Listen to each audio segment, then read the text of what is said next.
Namaste. Professor Richard Davis, good morning to you, who is today's distinguished speaker, and Dr. Geetesh Nirban, co-convener of the webinar, distinguished invitees and friends and dear friends who are interested in Mahabharata scholarship. I welcome you all to the 23rd session of this series of webinars on Mahabharata, as hosted by the Department of Philosophy, University of Delhi, and Kamala Nehru College, University of Delhi. These webinars are being organized under the aegis of a SPARK project, which is the scheme for promotion of academic and research collaboration, an initiative of Ministry of Education, Government of India. The title of the project is Yoga Consciousness in Mahabharata and Bhagavad Gita, an ethical value for the societal and political well-being. We are working as a team for this project along with Professor Vishwa Adluri from Hunter College, City University of New York, USA, as our international principal investigator, and Dr. Joydeep Bagchi from Germany, who is associated with Hindu University of America as co-investigator. And Dr. Geetesh Nirban from Department of Philosophy, Kamala Nehru College, is the Indian co-investigator, and me, Professor Bala, the head of the Department of Philosophy, University of Delhi, is the principal co-investigator of this project. Our extended team consists of Ms. Jayashree Jha, Ms. Anmol Preet Kaur, Ms. Megha, who are the research scholars of the Department of Philosophy at University of Delhi, and Ms. Deepshika, who is a postgraduate student. As far as our project is concerned, it is our collaborative attempt to revisit the Indian epic to explore yoga consciousness as one of its underlying messages, like while understanding how dharma as a result. Friends, I request you to mute yourself. Friends, please cooperate and try to mute your mics. Thank you. Yeah, by looking at dharma as a result of yoga consciousness in Mahabharata can be well interpreted for political and societal well-being. This project is a journey through the roadmap of yoga consciousness to delve deeper into ancient Indian wisdom for reviving the concepts of social responsibility and value embeddedness. It is also a search for answers to the question of right action, thus portraying how yoga consciousness in the form of equanimity and equality in Mahabharata emerges as an ethical ideal. Thus, the pointers of the project that we have initiated or yoga consciousness in Mahabharata, ethical value of societal well-being, which is termed as Lokasangraha, and also ethical value of political well-being. And the focused question that we are dealing with in this project is, what is the right course of action? Because this has been troubling the people since generations. No? Every time it has to be articulated and answered again and again. So from the contemporary perspective, if we are looking at the text, what is the right course of action is very important. And how to identify the right course of action is another big issue, big concern that we have to deal with. And along with this, even if we are able to identify what is the right course of action, how to perform this right course of action is another very crucial thing in our contemporary lives. And we have to look at the ancient Indian tradition, especially this epic tradition, to draw resources as to what kind of action is the right kind of one, and how to identify it and how to perform it. And this is what we are trying to look at and locate through this project. The series of webinars are our humble attempt to make the various aspects of Mahabharata reach the diverse audience who hold interest in the study of the epic. We started this series of webinars during the extreme phase of lockdown to engage minds with Mahabharata. We have had the privilege of hosting scholars of repute from universities and organizations in India and abroad, wherein diverse topics related to Mahabharata and Bhagavad Gita have been touched, ranging from social and political well being, ethical dilemmas, justice, consciousness, karma yoga, and instrumental violence, humanness in punishment, environmental issues, dialogical consciousness, and many more topics pertaining to the epic, all as an attempt to explore Mahabharata for the human well-being was done. We are today very honored to have with us today Dr. Richard Davis, Professor of Religion and Asian Studies, Bard College, New York, USA. He will be speaking to us on Thoreau Yogi, H.D.Thoreau Yogi, an American transcendentalist, reads the Bhagavad Gita. We had an opportunity previously, and we were exposed to various readings of Mahabharata and Bhagavad Gita through various lectures that we have already heard in these 22 weeks. And today we will be exposed to an American transcendentalist reading of Gita, who is Thoreau. And without wasting much of your time, I request Dr. Geetesh to introduce the speaker and take the proceedings further. Dr. Geetesh, over to you. Thank you, Professor Bala. Good evening to all in India and good morning to our esteemed speaker and all our participants from America. We are so honored to have amongst us a very distinguished scholar from USA, Dr. Richard H. Davis. He is Professor of Religion and Asian Studies Program at Bard College, Annandale-on-Hudson, New York. Formerly, he taught as Assistant and Associate Professor at Yale University. His most recent publication is the Bhagavad Gita, a biography published from Princeton University Press in 2014. I think it's a must-read for all our participants. He is the author of 4 other books: Ritual in Oscillating Universe, Worshipping Shiva in Medieval India, published by Princeton in 1991, Lives of Indian Images, again published from Princeton, 1997, Global India, 100 CE, South Asia in Early World History in 2010, and A Priest's Guide for the Great Festival from Oxford in 2010. He has edited 2 volumes and has written a text for a catalogue of Indian religious prints, God in Print, Masterpieces of India's Mythological Art, which was published by Mandala in 2012. Currently, he is continuing work on the reception history of the Bhagavad Gita and on a history of religions in early South Asia. We welcome Dr. Davis to Spark webinar platform of University of Delhi. Professor Richard Davis's book, Bhagavad Gita, the biography, has an epilogue wherein he quotes Russian literary theorist Mikhail Bakhtin saying, "There is neither a first word nor the last word. Even meanings born in dialogues of the remotest past will never be grasped once and for all, for they will always be renewed in later dialogue." Dr. Davis says, we may be certain that this text, Bhagavad Gita, will continue to reincarnate itself in newer ways. Dr. Davis, you will be glad to learn that through our ongoing project and the series of webinars, this is what we are looking at, the newer meanings through older dialogues in Mahabharata and Bhagavad Gita.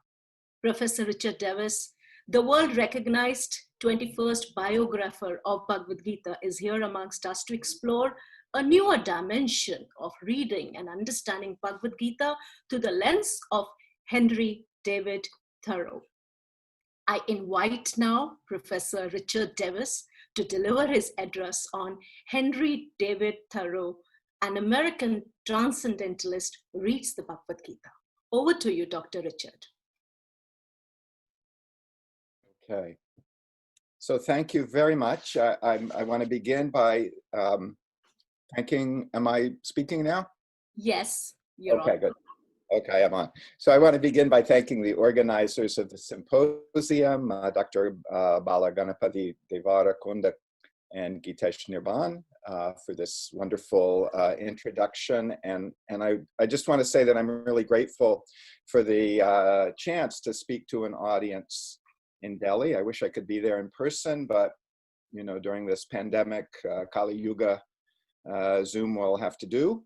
And I appreciate this project that Dr. Bala and Dr. Gitesh have originated for bringing us all together. So I'm going to now start with my slides.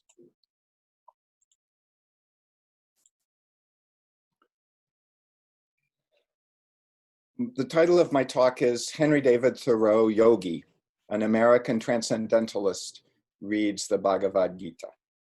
When I was invited to talk, I thought I should, as an American, talk about American readings of the Bhagavad Gita. And the Gita, of course, has been a global text for several centuries now, at least dating back to the 18th century. And there have been many noteworthy American readers, such as,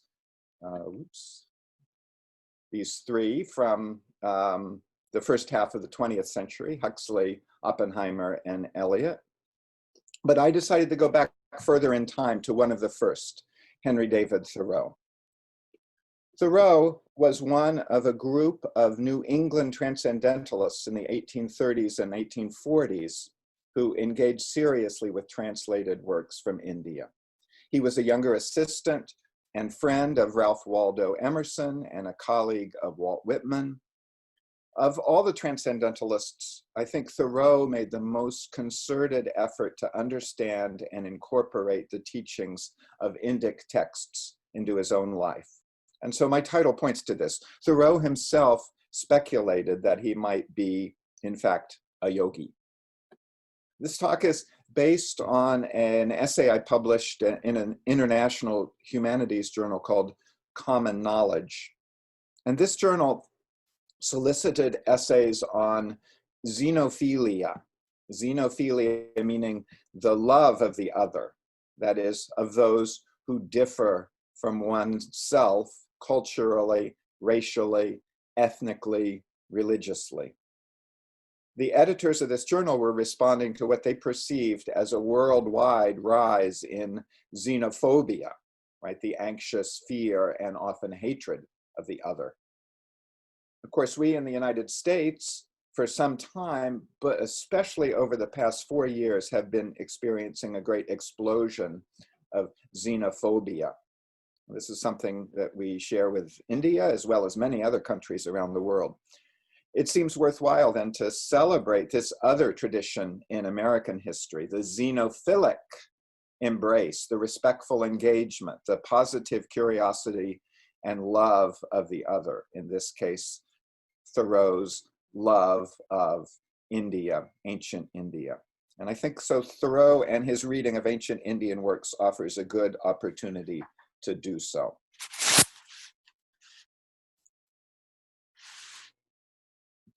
So here's the paper. Depend upon it that rude and careless as I am, I would fain practice the yoga faithfully, wrote Henry David Thoreau to his friend Harrison Blake in 1849. To some extent, and at rare intervals, even I am a yogin. Thoreau was probably the first American to entertain seriously the possibility of identifying himself as a yogi. But what did he mean in saying so? Certainly he did not have in mind in 19th century Massachusetts the kind of postural yoga that some 36 million Americans now practice. Thoreau's understanding of the term yoga derived entirely from ancient Indian texts, translated from Sanskrit into European languages by British colonial officials and European savants. In the 1840s, Thoreau read avidly and empathetically in this early Indological literature and incorporated its teachings selectively into his life. Drawing on Ralph Waldo Emerson's notion of one mind as a hermeneutical principle, Thoreau sought to overcome temporal and spatial distance in his reading and to integrate Hindu texts from ancient India as part of the geographical and moral landscape of 19th century New England. His own metaphor for this way of reading was the mixing of pure waters. As he sat on the banks of Walden Pond reading the Bhagavad Gita, he felt that, and I quote, "the sacred Walden water is mingled with the sacred water of the Ganges." Thoreau's manner of reading ancient Indian works differed dramatically from other European and American approaches of the early 19th century. He did not follow the historicizing perspectives of the British Orientalists, nor did he share in the dichotomizing judgments of British Anglicists. Thoreau's dialogic reading practice allowed works of other cultures to become available for acts of internal self-fashioning. In particular, it opened up for him the possibility of becoming a yogi. Thoreau read Indic works like the Gita as human works. Throughout his reading life, he approached other distant cultures with great passion. From his early college years on, he read Greek and Roman classics, and as an adult, he immersed himself deeply in a study of Native American cultures. For Thoreau, these were not efforts to learn in a detached manner about others as distinct from us. In all of these cases, he sought to overcome alterity and integrate what he had learned within his own life. As he observed in another letter to Harrison Blake, what can be expressed in words can be expressed in life. Thoreau's effort was to overcome the distance between self and other and to envision a single human identity so that works of the deep past and from distant cultures would be part of one's own human inheritance, part of a single ongoing global conversation. It is that sort of reading that I will refer to here as dialogic. Thoreau never traveled outside North America. He never sought to learn about contemporary India. Although he was a gifted linguist, there is no sign that he ever entertained any idea of trying to learn Sanskrit. The number of translated Indian works available in Massachusetts in the early 1800s was extremely limited. Yet for 10 years, from 1840 to 1850, Thoreau devoted deep attention to several key works of classical India. Thoreau was in his late 20s and early 30s during this decade, and it was his most formative and productive period of his literary career. The Manusmriti, Bhagavad Gita, Harivamsa, and Vishnu Purana were composed, as far as scholars can estimate, in the early centuries of the Common Era.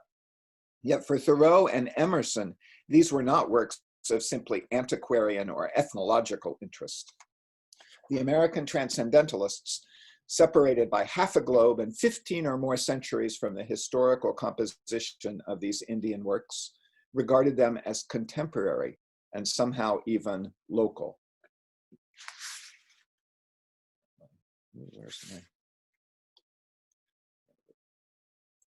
So the next section here is called Hermeneutic of One Mind. There is one mind common to all individual men, Ralph Waldo Emerson announces in the first sentence of his essay titled History.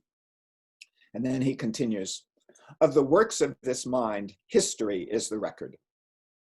He first articulated this hermeneutical principle of one mind in lectures on the philosophy of history. Emerson's principle points to a reading practice that overcomes chronological distance and stresses identification. We must, as we read, become Greeks, Romans, Turks, priest and king, martyr and executioner, must fasten these images to some reality in our secret experience, or we shall learn nothing rightly. Thoreau encountered Emerson's interpretive monism early on, and it fundamentally informed his reading of all works of classical antiquity. Thoreau restated Emerson's hermeneutical principle in his own paradox-loving manner at the start of the chapter of Walden titled Reading. And Thoreau says, the oldest Egyptian or Hindu philosopher raised a corner of the veil from the statue of divinity, and still the trembling robe remains raised. An eye gaze upon as fresh a glory as he did, since it was I in him that was then so bold, and it was he in me that now reviews the vision. No dust has settled on that robe. No time has elapsed since that divinity was revealed. End quote. So dialogue between modern reader and ancient philosopher is an unusually intimate encounter of the I in him and the he in me. Emerson and Thoreau grounded their interpretive premises on a notion of shared human nature and a desire to rethink the noblest recorded thoughts of man. And they incorporated into the category of classics the works of Indian antiquity, along with the usual Greek and Roman ones. Such attitudes and practices contrasted sharply with the approaches to the texts of India, then prominent in England. And I'm going to skip over here a section that focuses on these late 18th and early 19th century British Orientalist and utilitarian approaches to Indic works. We can talk about that in the discussion if you want.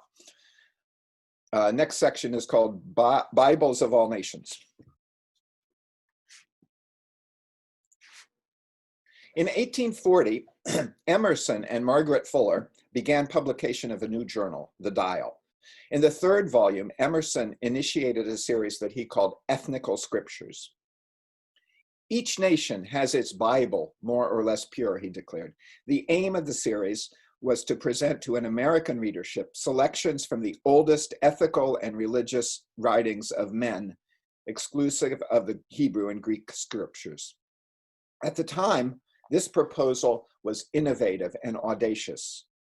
For New England Christian believers of the time, there was only one Bible. Emerson's use of the word Bible in a distributive sense, postulating a plurality of such sacred writings, was a provocative challenge to the local Christian viewpoint. Emerson came to accept that God might speak in all times and places, and so be recorded in many different Bibles. The Ethnical Scriptures series continued for 7 issues of the Dial until the journal folded in 1844. It eventually included excerpts from the Chinese works of Confucius and Mencius, the Manu Smriti, Sadi's Gulistan, and Zoroastrian works, and also an article on the Lotus Sutra.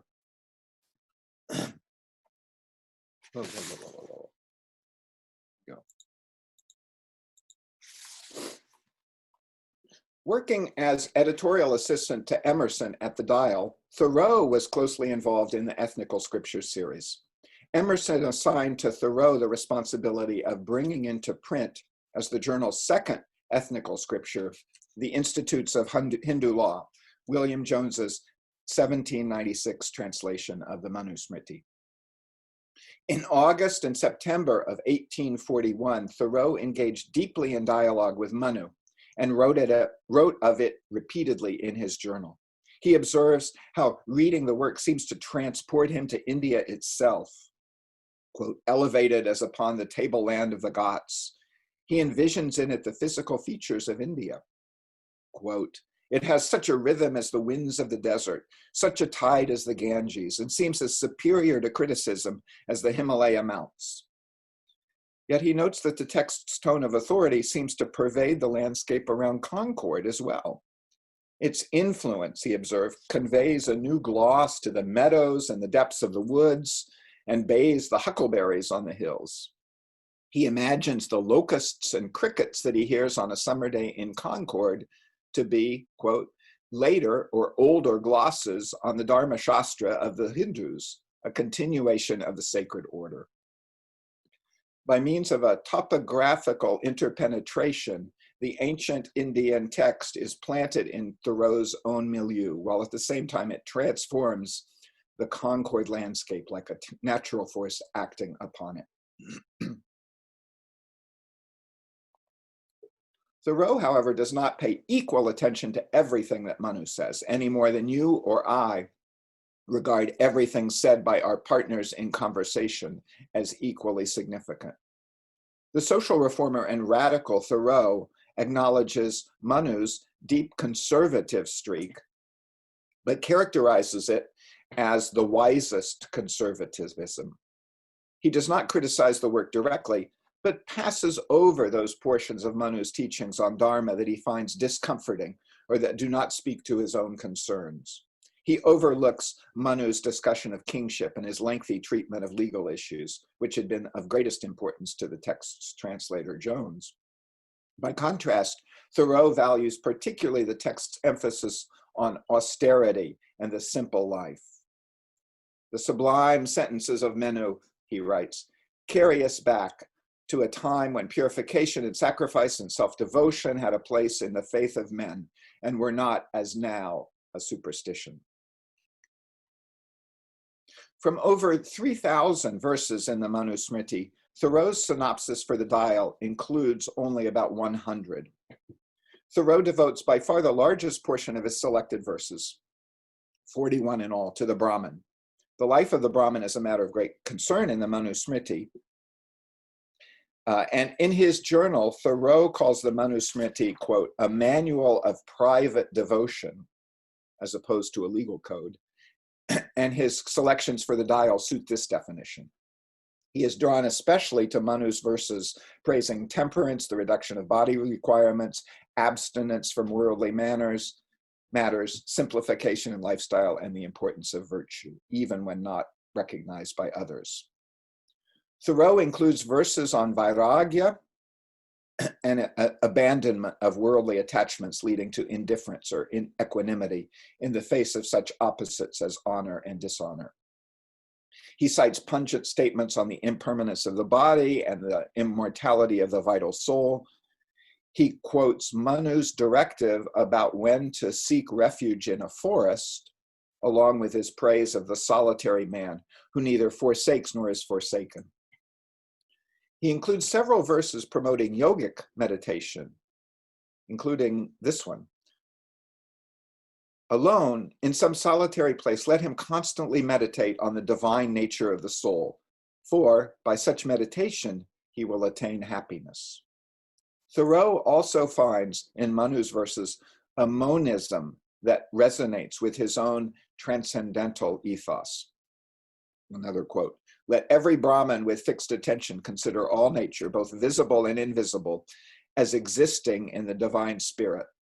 For when he contemplates the boundless universe existing in the divine spirit, he cannot give his heart to iniquity. So all these translations come from Wilkins' translation, which is what Thoreau was working with.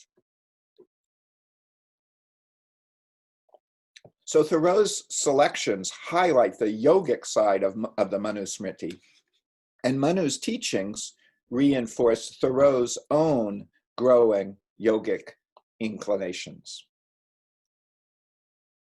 Next section is called Life and Work in the Woods. In 1845, Thoreau put these values into practice with his move to Walden Pond, where he spent 26 months living in a hut that he built himself. As he famously declares in his great account of this experiment in living, I went to the woods because I wished to live deliberately, to front only the essential facts of life and see if I could not learn what it had to teach, and not, when I came to die, discover I have not lived.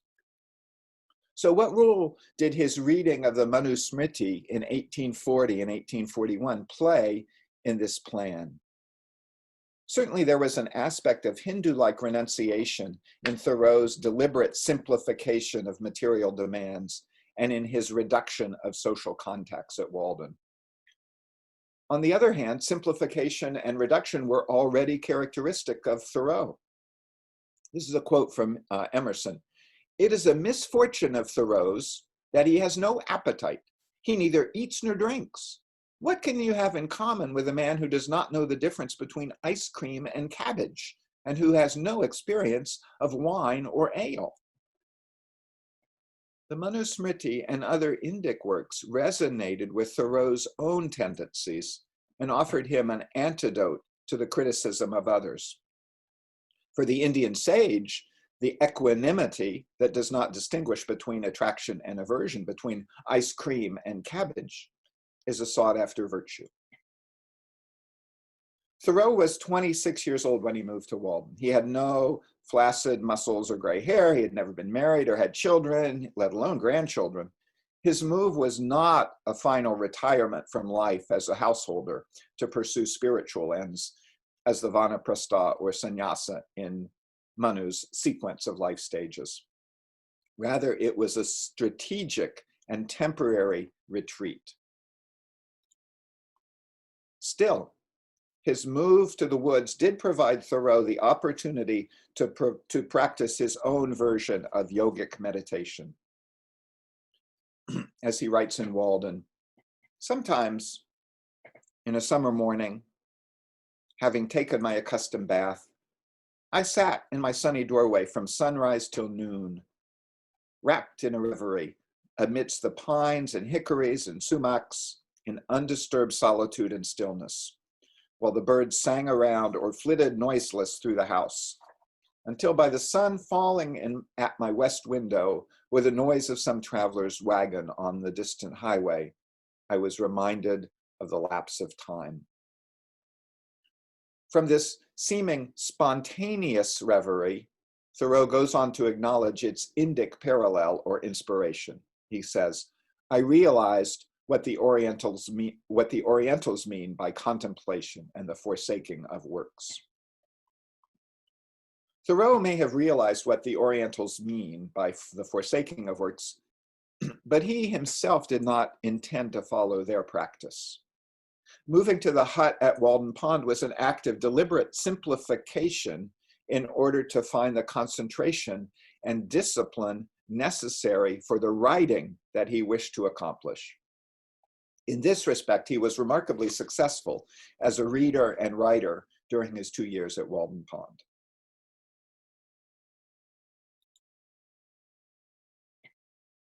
In Walden, the book Walden, one of the most powerful self-mythologizing vignettes concerns his reading of the Bhagavad Gita. In the winter of 1846-47, Thoreau recounts, 100 hired Irish workmen came out to Walden for 16 days to harvest the pond's ice for shipment abroad. Thoreau carefully describes their labors, but does not mention initially that the shipment of New England ice would be in large part sent to India. While the workmen cut the ice, Thoreau pursues his own activities. In the morning, he writes, I bathe my intellect in the stupendous and cosmogonal philosophy of the Bhagavad Gītā, since whose composition years of the gods have elapsed, and in comparison with which our modern world and its literature seem puny and trivial. Meanwhile, he adds, thinking of the ice shipment, quote, the sweltering inhabitants of Charleston and New Orleans, of Madras and Bombay and Calcutta drink at my well.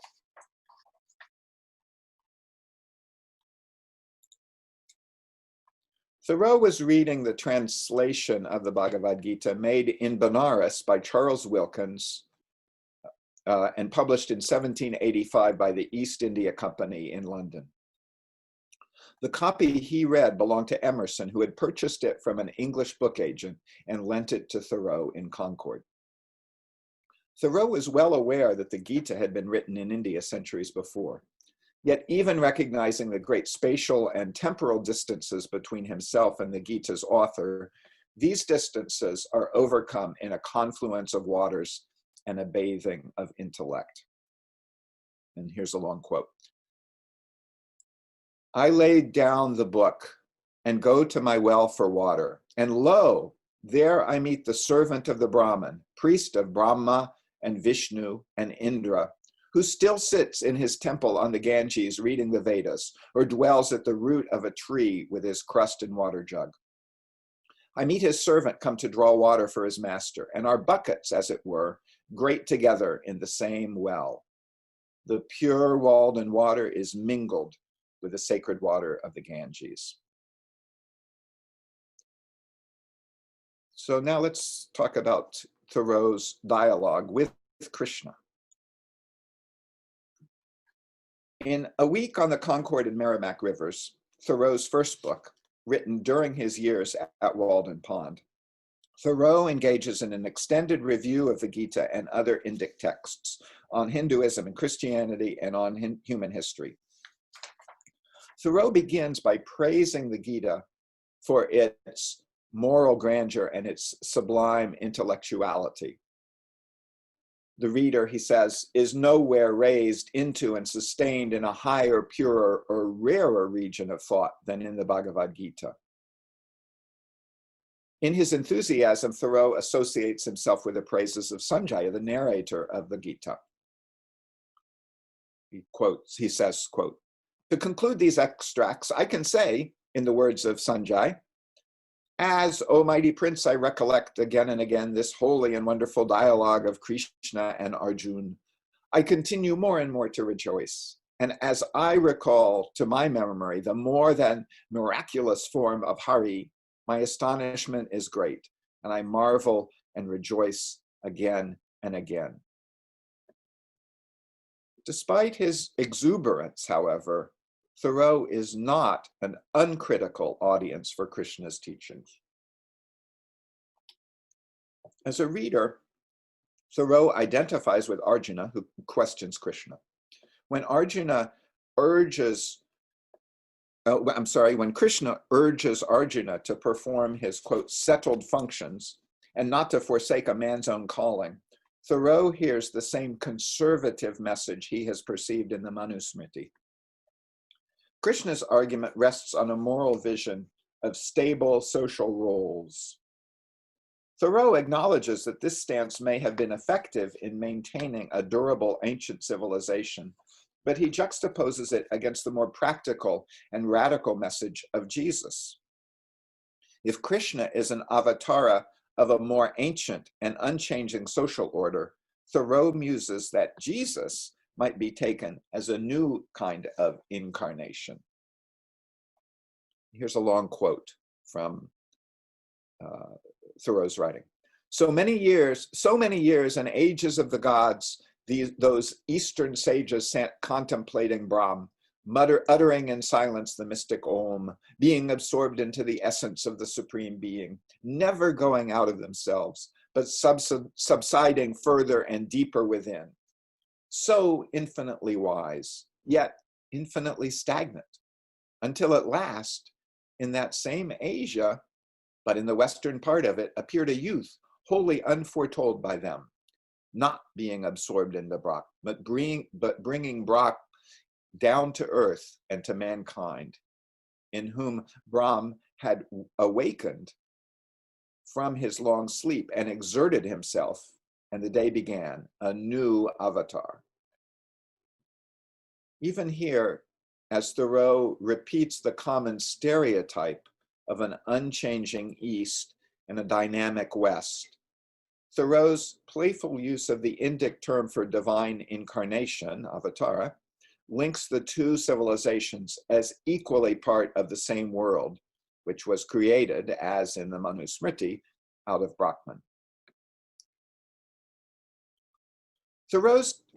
Krishna's teachings, Thoreau observes, may not be practical or suitable for a progressive young United States. The Brahman, he observes, quote, never proposes courageously to assault evil, but patiently to starve it out. It is the idea of caste that paralyzes the Brahman's capacity for action. The notion of destiny leads to inaction. Here, Thoreau seems to be forgetting that Arjuna is a Kshatriya, not a Brahmin, and that Krishna is urging him precisely to assault his evil opponents. But more broadly, Thoreau calls into question Krishna's underlying idea of an inborn class-based duty, a dharma that is grounded in one's inherent nature or calling. By disputing this idea, Thoreau undercuts Krishna's fundamental directive to Arjuna.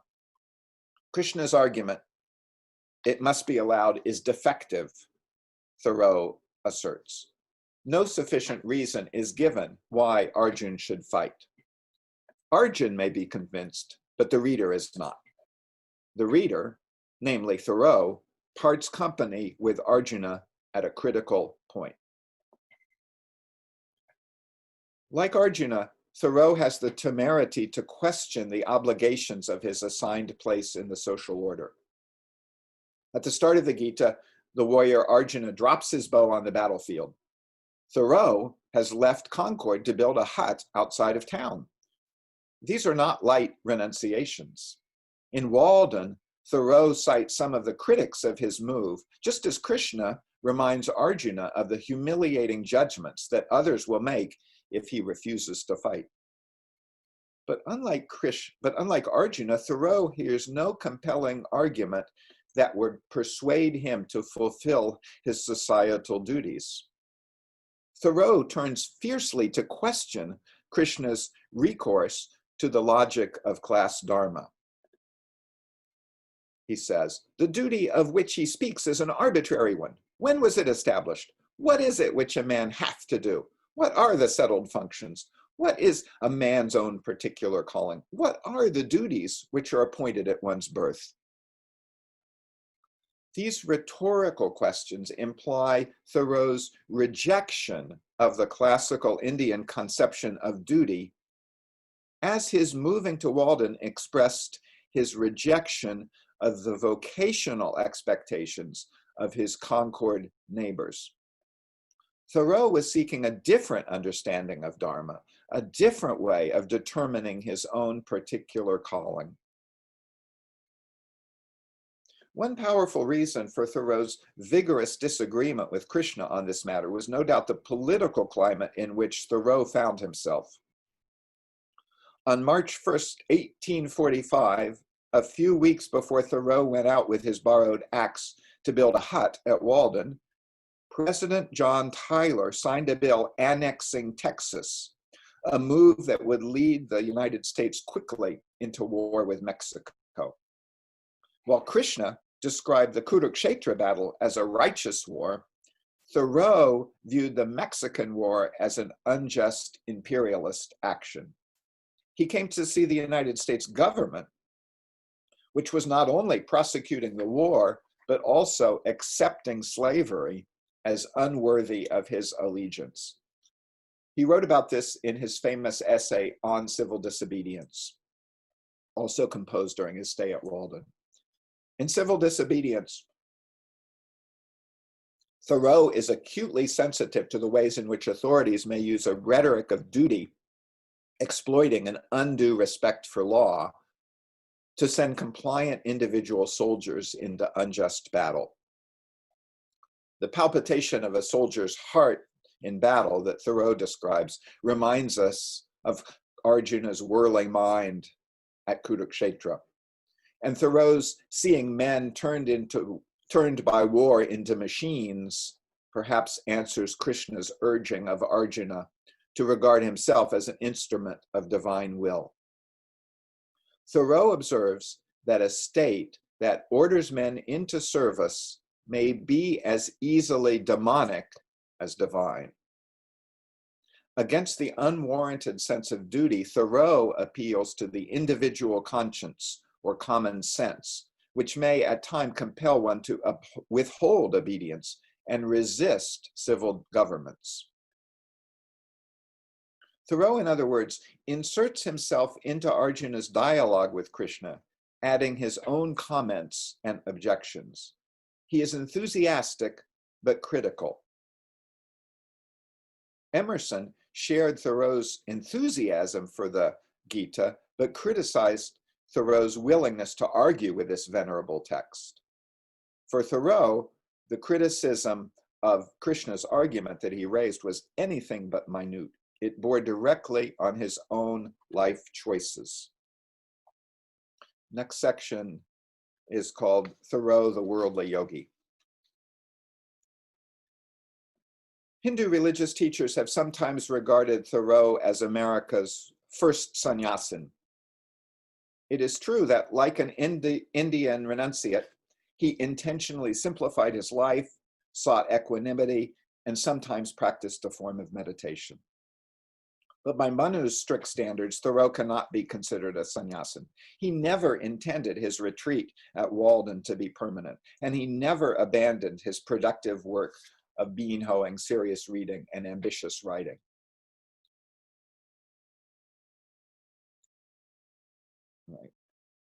I left the woods for as good a reason as I went there, Thoreau observes in his conclusion to Walden.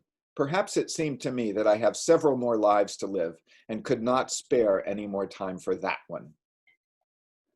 So what is a man's own particular calling? More specifically, what should Thoreau's own particular calling be? After leaving Walden, Thoreau tried his hand at various occupations, including working in his family's pencil factory.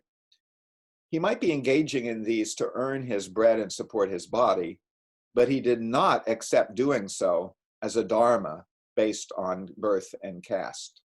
He was as deeply critical of the traditionalism of his own Massachusetts neighbors as he was of Krishna's call for Arjuna to fight based on his settled function as a member of the warrior class.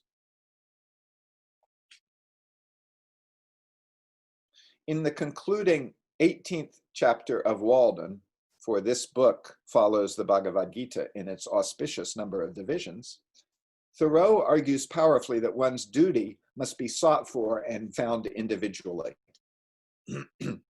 He says, I learned this, at least by my experiment, that if one advances confidently in the direction of his dreams and endeavors to live the life he has imagined, he will meet with a success unexpected in common hours.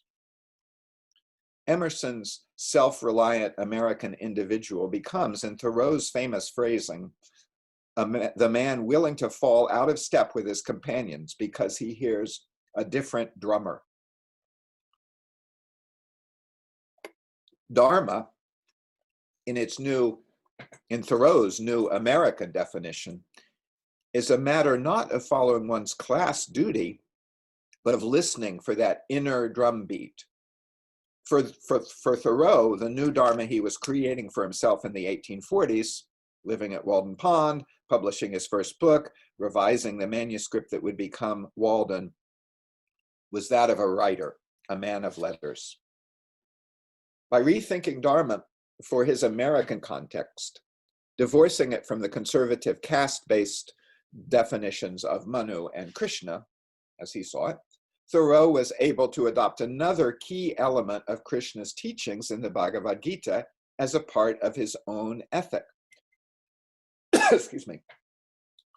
The disciplinary practices of yoga, Krishna argues, are not just for forest dwellers and renunciates. Krishna argues that a person can act in the world without entailing this bondage, provided one does so with a proper mentality of dispassion. One must perform an action without attachment to its fruits. To attain this mental equanimity, Krishna recommends the yogic disciplines of the renunciates. These disciplinary practices lead to one-pointed concentration, equanimity in the face of success and failure, and self-mastery. For such a person, worldly activity is a form of yoga, the yoga of action, and it is this mentality that Krishna advises Arjuna to adopt as he engages in battle. Thoreau likewise stresses the importance of intense energetic focus in a seemingly complex world. He writes to his friend Harrison Blake, in the midst of this labyrinth, let us live a thread of life. We must act with so rapid and resistless a purpose in one direction that our vices will necessarily be trailed behind. The nucleus of a comet is almost a star. So in Thoreau's reformulation of Krishna's karma yoga, Thoreau sees a cosmic virtue as attainable even in the humble work of carpentry. And here's the quote, I would not be one of those who will foolishly drive a nail into mere lath and plastering. Such a deed would keep me awake nights. Give me a hammer and let me feel for the furrowing. Drive a nail home and clinch it so faithfully that you can wake up in the night and think of your work with satisfaction. A work at which you would not be ashamed to invoke the muse. So will help you God, and so only. Every nail should be as another rivet in the machine of the universe, you carrying on the work. It was in this spirit that Thoreau thought of himself as a yogi. And my final section is called Thoreau and Xenophilia. In the economy chapter of Walden, Thoreau writes of a class of ancient philosophers that was worldwide. The ancient philosophers, Chinese, Hindu, Persian, and Greek, were a class than which none have been poorer in outward riches, none so rich in inward. In accord with Emerson's hermeneutic of one mind, Thoreau placed himself in respectful dialogue with sages of other times and places. The ancient Hindu authors were particularly stimulating to his own thinking. And thanks to his abundant writing in journals and letters, as well as in published works, we are able to retrace Thoreau's dialogue with Indic texts in detail.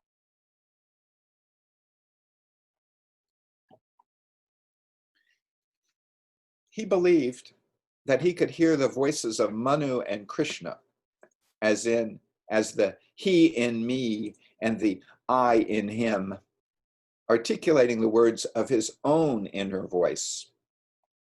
Hearing them was for Thoreau life transforming.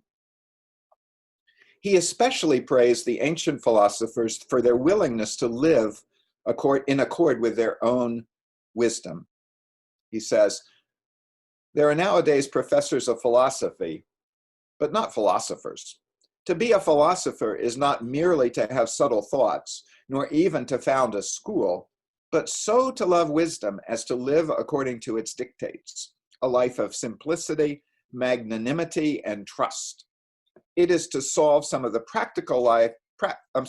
it is to solve some of the problems of life, not only theoretically, but practically. Listening to the voices of Indic sages reinforced Thoreau's own inclinations toward austerity and equanimity. They gave him a foundation for his life experiments in voluntary simplification and yogic contemplation at Walden Pond. The hermeneutic of one mind does not imply that everything recorded in its unfolding is true or relevant or useful. During the decade that Thoreau actively read the works of classical India, he struggled to understand and reinterpret their ideas of duty or dharma, discipline or yoga, devotion or bhakti, and righteous war in the context of his own time and place. In seeing himself at rare intervals as a yogi, was Thoreau also an American xenophile? If we consider xenophilia to be an attitude of love and affection that embraces other races, cultures, and religions, Thoreau's avid engagement with the works of ancient India certainly showed that affection. For Thoreau, the hermeneutic of one mind was the foundation of his xenophilic reading. This interpretive perspective encouraged him to encounter writings from radically different cultural worlds without exoticizing them or condescending to them. Rather, he could look for the I in him and the he in me within the works of the ancient Indian philosophers. Reading was a dialogue grounded on an assumption of common human mind. Thoreau embraced Indian works not to convert to Hinduism, but to discover and articulate capacities already within himself, already expressed by that other. Xenophilia is also a means of self-transformation. And that will be my conclusion.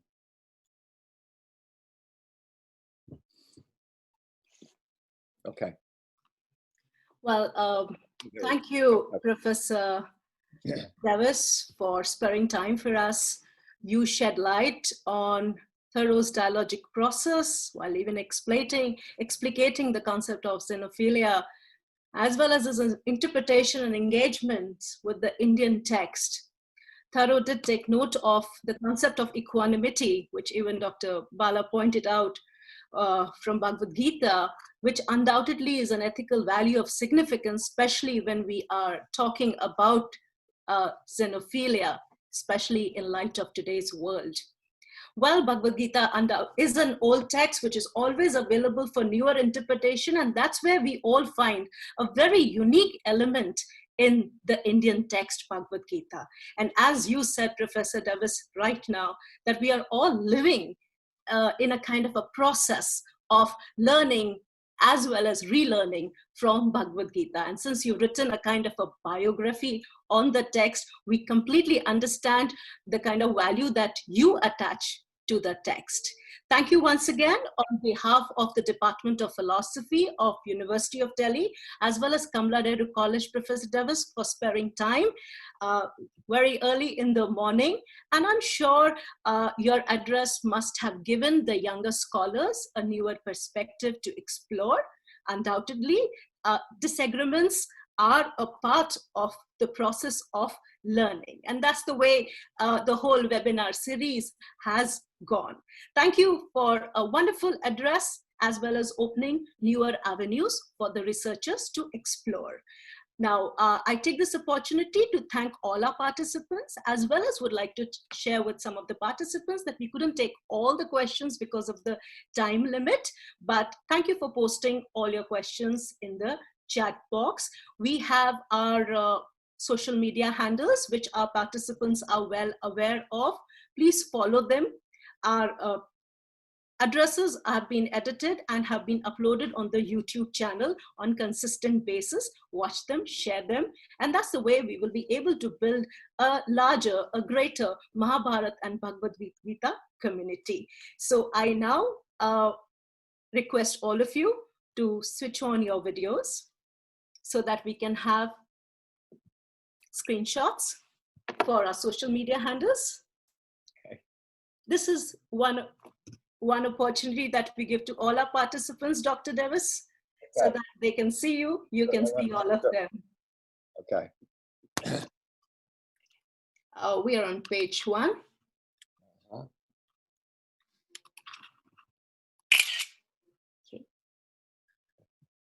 On page 2.